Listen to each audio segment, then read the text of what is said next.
చేతులు పట్టుకుని ఉండాల్సిన పరిస్థితి వచ్చింది మాకు.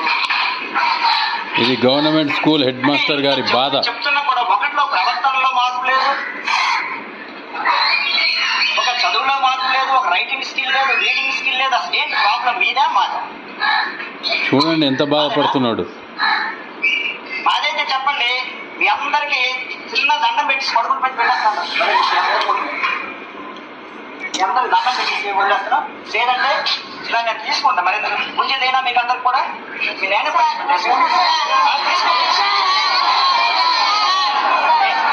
గుండెను పిండేసే సీన్. పిల్లలకి చెప్తే కూడా అర్థం కావట్లేదు, చదువుకోవట్లేరు, తల్లిదండ్రుల బాధ్యత లేదు, స్కూలు పంపించడం అయిపోయింది. ఎందుకంటే పాపం వాళ్ళు పొద్దున్న సాయంత్రం దాకా కష్టపడతారు, ఇంటికి వచ్చి పడుకుంటారు తప్పించి వాళ్ళు ఏం చేయగలుగుతారు పిల్లల్ని? ఈ పిల్లల మాట వినరు. ప్రైవేట్ స్కూళ్ళల్లోనైతే అదిరిచ్చి బెదిరించి ఏదైనా చేయొచ్చు, కానీ ఇక్కడ ఏం చేయగలుగుతారు?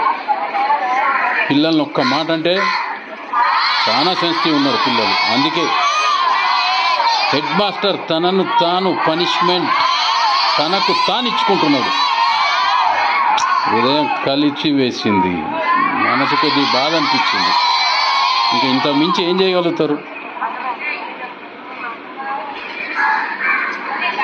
ప్రైవేట్ స్కూళ్ళలో అయితే పిల్లగాడిని చేర్చి కొట్టమని చెప్తాం మనం, కానీ ఇక్కడ ఒక్క మాట అన్నీయం, ఒక్క మాట. పాపం వాళ్ళు కూడా ఎంతవరకు చెప్తారు? ఏ పిల్లగాడిని ఏదన్నా అంటే అది పెద్ద రభస అవుతుంది. తల్లిదండ్రులారా, మాకు చేతనైనంత వరకు ఇక్కడ మేము చేస్తున్నాం. చూడండి ఆయన బాధ. మీ పిల్లల్ని మీరు కనీసం కంట్రోల్ పెట్టకపోతే మీ స్కూల్కి పంపించిన వృధా అవుతుంది. ఎందుకంటే ఇక్కడ మా ఉపాధ్యాయులు మేము ఎంత కష్టపడి పనిచేస్తున్నా కూడా ఎలాంటి ప్రయోజనం ఉండదు. మీరు మీ పిల్లల్ని అదుపులో పెట్టుకోకపోతే మీరు పాఠశాలకు పంపించడం వృధా అవుతుంది.